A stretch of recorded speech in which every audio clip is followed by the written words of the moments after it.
कि देखिए अमिताभ जी, जैसा कि आपने शुरू में कहा था कि सब अपने परिवार के हैं, चाहे बीपीएससी का छात्र छात्रा हो या फिर बीएड का छात्र छात्रा हो, ये बात शुरू में आपने कहा था। उसी प्रकार से देखिए सरकार जो है हमारी केंद्र में सरकार है और उत्तर प्रदेश की सरकार जो है, दोनों ही सरकार है अपने बीएड के छात्र छात्राओं के प्रति जितने संवेदनशील है उतने ही बीटीसी छात्र छात्राओं के साथ संवेदनशील। अब आप ये बताइए 2018 में नोटिफिकेशन निकलता है, ठीक है, बीएड के छात्रों के समर्थन में आता है।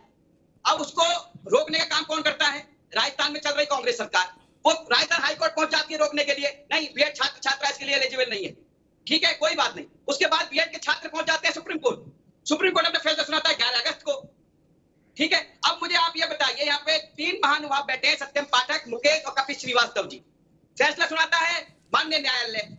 अच्छा, बीएड को रोकने का काम करता है, बीएड के छात्र छात्राओं को प्राइमरी में रोकने का काम करती है कांग्रेस सरकार राजस्थान की। अब इसमें भाजपा का क्या रोल है?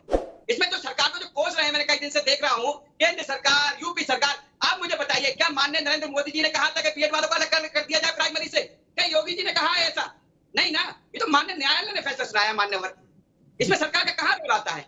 सरकार ने तो उनका हित का किया था 2018 में नोटिफिकेशन निकाल के कि हमारा कोई भी छात्र जो है बीएड के जो मायूस से वो मायूस ना हो और ना ही बीटीसी के हो, दोनों को बराबर हक मिले। अब क्या करें अवधेश जी, अब क्या करें सो बताओ।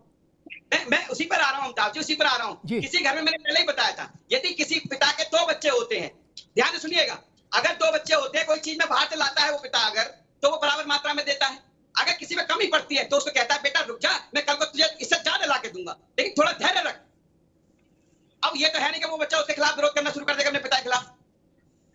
बताइए आप, बड़े बड़े बुद्धिजीवी बैठे हैं, अभी प्रवक्ता जी कह रहे थे सपा के, बहुत बड़ा ज्ञान दे रहे थे सपा के लिए। ये वही सरकार है जिसने युवाओं को आपस में लड़ाया, जाति धर्म के आधार पर लाठी डंडे बरसाए गए सपा की सरकार में। आज सपा के प्रवक्ता ज्ञान बांटने बैठे टीवी 9 भारतवर्ष पर, कितनी अच्छी बात है। आप कर्तव्यों से भाग रहे हैं और दूसरे को आप बता रहे हैं 2010 में जो राजआज्ञा लाई थी उसको आपने क्यों नहीं बदला? शिक्षा मित्रों की आत्महत्याओं के बाद अनुदेशों को का पैसा क्यों रोक रखा है? सुप्रीम कोर्ट के आदेश के बाद 9,000 रुपए दे रहे हैं और आप कितने अनुदेशकों ने आत्महत्याएं कर ली और सुप्रीम कोर्ट के आदेश होने के बाद लाठी बरसाए गए आपकी सरकार के द्वारा। आप ये ज्ञान बांटने बैठे हैं, अरे बच्चे आइए, आपकी सरकार ने क्या किया था? नकल करने का कौन लाया था? नकल करो पास हो जाओ, नकल करने का कौन लाया था? समाजवादी पार्टी के नेता आपने लिखा, आप ये ज्ञान बांटने बैठे हैं। समाजवादी पार्टी ने हमें विकास हो रहा है पूरे देश का, तो भगवा रहेगा उधर। शिक्षा मित्रों आप ज्ञान बांटने बैठे हुए अनुदेशकों को आप तो बोल रहे हैं, आप तो बोल रहे हैं। एक मिनट कपिल जी, एक मिनट रुकिए अवधेश जी, एक मिनट रुकिए कपिल जी, अवधेश जी, दोनों लोग रुकिए भाई, ठीक है, दोनों लोग। मैं तो एक बुनियादी बात जानता हूं, जो बात अवधेश जी ने कही उसमें मैं एक संशोधन देना चाहता हूं।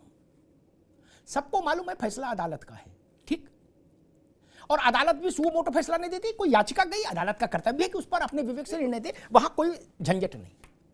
लेकिन मैं बिना गूगल देखे 100 उदाहरण दे सकता हूं एक सांस में, जब अदालतों ने फाइल के आधार पर निर्णय दिए, जनता के द्वारा चुनी हुई सरकारों ने उसका विकल्प लाके जनता को दे दिया। 100 उदाहरण गिना सकता हूं। सरकारें ये कह के नहीं किनारे हो गई कि अब हम क्या करें, हमने किया है क्या जो हमारी जान को आ रहे हो, जाओ खेलो जाके, ये नहीं कह सकती सरकारें, हमने चुना है। भाई जब तमिलनाडु में जली कट्टू क्या है वो सांड का खेल, उसके लिए सरकार बीच में आ सकती है, तो ये तो जिंदा चलते फिरते नौजवानों की जिंदगी का मसला है।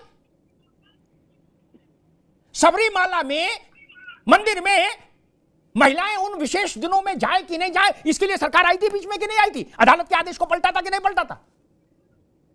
बताइए। तो ये जो 1 करोड़ लोग हैं, इनसे कहते भाई तुम अपना अपना देखो यार, जाओ अपना अपना देखो, ऐसा तो नहीं हो सकता। इसमें क्या है, धैर्य रखने की आवश्यकता है। माने न्यायालय ने अपना फैसला सुनाया है, थोड़ा धैर्य रखिए। अब आप धरना प्रदर्शन करके क्या दिखाना चाह रहे हैं बताइए? अरे बातचीत करिए, बातचीत करने से ही मसले सुलझाए जाते हैं। अब ये धरना प्रदर्शन तो एक राजनीति होगा। एक सत्यम पाठक हम आपके पास आ रहे हैं। बीजेपी कह रही है धरना प्रदर्शन में बातचीत करिए, बीजेपी के प्रवक्ता है, आप इनसे पूछिए कब किससे बात करनी है और बात करिए।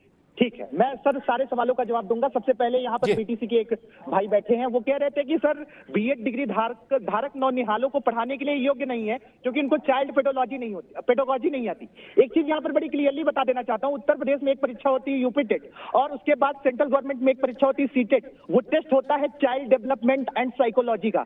सीडीपी की क्लासेस लेकर के बच्चा अगर सीडीपी